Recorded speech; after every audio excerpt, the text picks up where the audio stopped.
Assalamualaikum warahmatullahi wabarakatuh. Perkenalkan, saya Erina Firdayanti dari Pendidikan Masyarakat Universitas Pendidikan Indonesia. Di sini saya bersama rekan saya yaitu Suminar akan menjelaskan mengenai membangun jiwa kewirausahaan sosial dalam memberdayakan masyarakat. Sebelum kita membahas mengenai kewirausahaan sosial dan pemberdayaan, kita harus tahu dulu nih, kenapa sih kita memerlukan kewirausahaan sosial.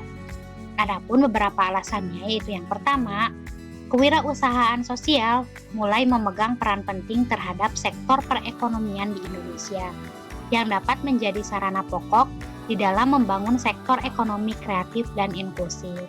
Hal ini didukung oleh penelitian yang dilakukan oleh Komisi Ekonomi dan Sosial PBB bersama dengan British Council, di mana di Indonesia sendiri terdapat 340.000 wirausahawan sosial. Dengan 22% dari total keseluruhannya, mereka mempunyai peran penting serta kontribusi terhadap pembangunan ekonomi di Indonesia, khususnya pada bidang ekonomi kreatif dan inklusif.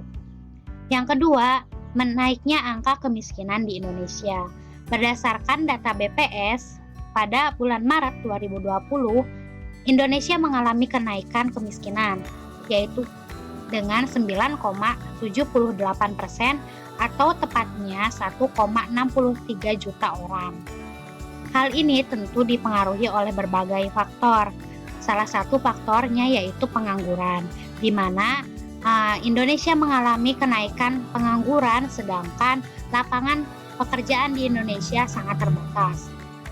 Kemudian yang ketiga, usaha dalam memberdayakan masyarakat di bidang ekonomi. Pada pelaksanaannya, kewirausahaan sosial berusaha untuk memberdayakan masyarakat di bidang ekonomi, khususnya masyarakat dengan keterbelakangan seperti masyarakat miskin, pengangguran, dengan latar pendidikan yang rendah, dan sebagainya. Yang keempat, memberikan kesempatan bekerja bagi masyarakat. Yang kelima, memerlukan masyarakat yang mempunyai jiwa kewirausahaan sosial. Hal ini karena kewirausahaan sosial merupakan sarana untuk meningkatkan sektor ekonomi kreatif dan inklusif, di mana bentuk kegiatannya berdasarkan kewirausahaan. Dari beberapa alasan tersebut, maka sangat penting dilakukannya penguatan untuk membangun jiwa kewirausahaan sosial untuk memberdayakan masyarakat sehingga masyarakat dapat lebih mandiri. Selanjutnya, apa sih kewirausahaan sosial itu? Menurut BIS 2001, bahwa kewirausahaan sosial adalah konsep di mana pengusaha menyesuaikan kegiatan mereka dengan tujuan menciptakan nilai sosial. Seorang pengusaha sosial menggabungkan gairah dari misi sosial dengan gambar disiplin bisnis seperti inovasi dan tekad. Sedangkan menurut seorang profesor di Stanford University dan pakar di bidang kewirausahaan sosial yaitu Georgie, menyatakan bahwa kewirausahaan sosial merupakan kombinasi dari semangat besar dalam misi sosial dengan disiplin inovasi dan keteguhan seperti yang lazim berlaku di dunia bisnis. Hal ini dapat disimpulkan bahwa kewirausahaan sosial merupakan sikap, upaya, inovasi yang dimiliki oleh seorang pengusaha yang memiliki tujuan bukan hanya mengejar sekedar value atau nilai, tetapi mereka juga berusaha untuk menyelesaikan berbagai permasalahan sosial di masyarakat. Kemudian, apa sih pemberdayaan? Menurut IF 1995 menyatakan bahwa pemberdayaan sebagai upaya memberikan otonomi, wewenang, dan kepercayaan kepada setiap individu dalam suatu organisasi, serta mendorong mereka untuk kreatif dapat menyelesaikan tugasnya dengan sebaik mungkin. Sedangkan menurut Paul pada tahun 1987 dalam Prijono dan Pranaka mengatakan bahwa pemberdayaan berarti pembagian kekuasaan yang adil sehingga meningkatnya kesadaran politis dan kekuasaan pada kelompok yang lemah serta memperbesar pengaruh mereka terhadap proses dan hasil-hasil pembangunan. Dengan kata lain, pemberdayaan dapat disimpulkan yaitu upaya untuk meningkatkan harkat dan martabat masyarakat yang dalam kondisi sekarang tidak mampu untuk melepaskan dari kemiskinan dan keterbelakangan. Atau pemberdayaan adalah memampukan dan memandirikan masyarakat. Kemudian, pendekatan pemberdayaan masyarakat. Masyarakat dalam pemberdayaan masyarakat yaitu tidak dijadikan sebagai objek dalam berbagai upaya pembangunan, akan tetapi sebagai subjek dari upaya pembangunan itu sendiri. Maka ada 3 pendekatan dalam pemberdayaan masyarakat. Yang pertama, upaya ini ditujukan langsung kepada yang memerlukan dengan program yang dirancang untuk mengatasi masalahnya dan sesuai kebutuhannya.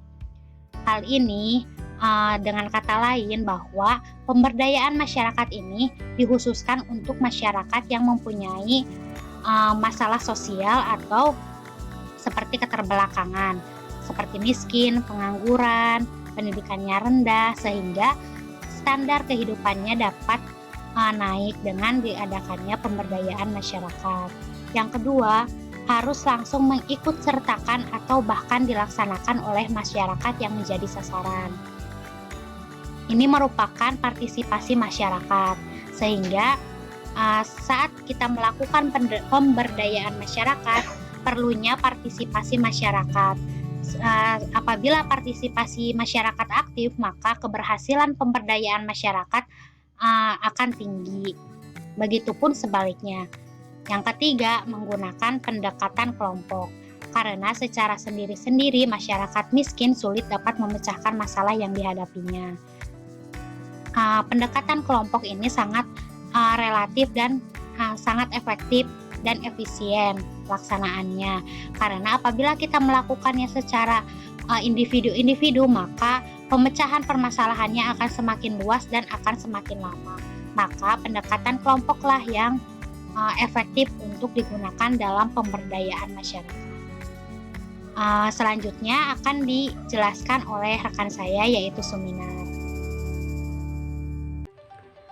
Nah, selanjutnya itu ada membangun jiwa kewirausahaan sosial. Nah, teman-teman, ketika seseorang akan menekuni dunia kewirausahaan sosial, tentu harus membangun komitmen yang tinggi dan rela berkorban dalam segala hal. Contohnya, berkorban dalam hal finansial, berkorban dalam waktu, bahkan sampai pada pengorbanan perasaan. Karena kewirausahaan sosial ini kita tidak hanya melihat aspek laba atau finansial semata, namun kita juga melihat lingkungan sosial kita gitu. Bagaimana lingkungan sosial kita itu bisa berpengaruh dari kegiatan entrepreneur yang kita lakukan. Menurut Bill Drayton sebagai pendiri dari Asoka Foundation dan selaku penggagas kewirausahaan sosial menegaskan ada 2 kunci kewirausahaan sosial. Yang pertama, adanya inovasi sosial yang mampu mengubah sistem yang ada di masyarakat. Inovasi ini bisa diartikan sebagai proses atau hasil pengembangan dan pemanfaatan untuk menciptakan hasil yang baru yang dapat memberikan nilai secara signifikan. Nah, ketika di kewirausahaan sosial ini kita ingin menumbuhkan jiwa tersebut dan kita mempunyai inovasi tersebut harus berpengaruh bagi lingkungan sosial. Nah, yang kedua, adanya individu yang bervisi, kreatif, kemudian berjiwa wirausaha atau entrepreneurial dan beretika di belakang gagasan inovasi tersebut. Nah, kemudian dalam proses pemberdayaan masyarakat yang menjadi salah satu peluang untuk diadakannya sebuah perubahan yaitu dalam sektor ekonomi. Nah, upaya dalam pemberdayaan di bidang sektor ekonomi ini bisa dengan program budaya kewirausahaan.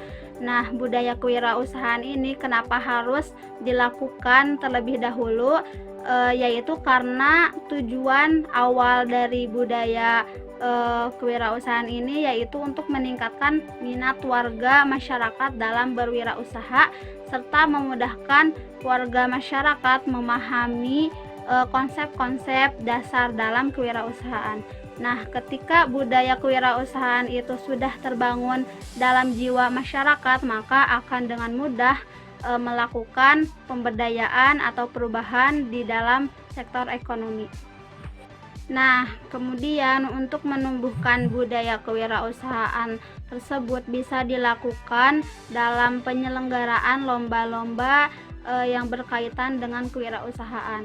Nah, di sini penyelenggaraan lomba di bidang kewirausahaan ini bisa dilakukan dengan sasarannya untuk pelajar, untuk mahasiswa, bahkan untuk masyarakat secara umum. Nah, penyelenggaraan lomba di bidang kewirausahaan ini bisa meningkatkan daya juang dan juga mengasah ide kreatif dari para pelajar atau masyarakat untuk bisa mengungkapkan gitu atau meluapkan ide kreatifnya di bidang kewirausahaan, sehingga jiwa kewirausahaannya itu akan muncul ketika mengikuti perlombaan tersebut. Nah, dalam program budaya kewirausahaan tadi, selain menyelenggarakan lomba-lomba di bidang kewirausahaan, kita juga sebagai warga masyarakat bisa mengikuti berbagai kegiatan yang berhubungan dengan kewirausahaan. Nah, di zaman sekarang kan sudah banyak acara-acara atau kegiatan-kegiatan yang berhubungan dengan kewirausahaan seperti seminar kewirausahaan, training atau pelatihan kewirausahaan, dan masih banyak lagi. Nah, dari kegiatan-kegiatan tadi bisa kita ikuti secara berkala agar kita bisa menambah pengetahuan atau keterampilan kita di bidang kewirausahaan, sehingga jiwa dan minat kewirausahaan tersebut bisa timbul ketika kita mengikuti kegiatan-kegiatan tadi, asal di dalam diri kita sendirinya berkomitmen tinggi gitu untuk bisa menumbuhkan jiwa kewirausahaan sosial tersebut. Nah, kemudian ada tips nih bagi yang ingin terjun di dunia kewirausahaan sosial. Di sini ada, menurut Adnan Mahmud, ada 3 hal yang bisa kita lakukan ketika ingin terjun di dunia kewirausahaan sosial. Yang pertama itu ada memiliki pelanggan sebelum membuat suatu produk. Nah, di sini kaitannya dengan kita terlebih dahulu memperluas relasi kita sebelum kita membentuk sebuah usaha gitu. Jadi ketika sudah mau memulai sebuah usaha, karena kita tadi sebelumnya sudah mengembangkan relasi kita ke halayak luas gitu, maka dengan mudahnya ketika kita membuat suatu produk bisa dengan cepat berkembangnya gitu. Nah, yang kedua itu ada menghargai waktu. Nah, semua teori gitu ya, untuk mencapai suatu kesuksesan itu pasti berawal dari kata menghargai. Nah, pun ada di sini juga menghargai waktu, karena seperti pepatah berkata gitu, bahwa waktu itu adalah uang. Maka kita secara tidak langsung gitu dari istilah tersebut harus memanfaatkan waktu tersebut dengan sebaik-baiknya gitu. Nah, menghargai waktu tersebut sebagai salah satu upaya dalam keberhasilannya sebuah wirausahaan di bidang sebuah kewirausahaan sosial. Nah, yang ketiga itu ada jangan sibuk dengan ide yang gagal, melainkan lebih cepat gagal, lebih baik, sehingga bisa lebih cepat mengambil solusi dan mencari ide lain. Nah, maksudnya itu ketika kita sudah tahu ide yang kita lakukan itu gagal, maka harusnya kita jangan melakukan ide tersebut gitu tanpa ada perbaikan. Namun yang kita lakukan itu ketika ide tersebut gagal, kita harus mengevaluasi di mananya yang salah, apanya nih yang kurang. Nah, kemudian dari yang kurang tersebut bisa dicarikan solusi sehingga mendapatkan ide lain yang lebih bagus gitu. Nah, oleh karena itu bisa kita simpulkan bahwa proses pemberdayaan masyarakat dapat dilakukan melalui peningkatan sektor ekonomi dengan salah satu usaha, yaitu meningkatkan jiwa dan minat kewirausahaan sosial di dalam diri masyarakat tersebut. Dengan kewirausahaan sosial, masyarakat bisa berdiri dengan mudah untuk meningkatkan sistem perekonomian di daerahnya sehingga bisa mandiri, kreatif, dan inovatif dengan didasarkan kepentingan bersama dalam memecahkan permasalahan perekonomian. Jiwa dan minat masyarakat terhadap kewirausahaan sosial bisa dilakukan dengan berbagai cara seperti mengadakan program budaya kewirausahaan, perlombaan, atau pelatihan-pelatihan berbasis kewirausahaan. Sekian dari kelompok 4, saya Suminar dan rekan saya Erina Firdayanti. Mohon maaf apabila ada kesalahan. Wassalamualaikum warahmatullahi wabarakatuh.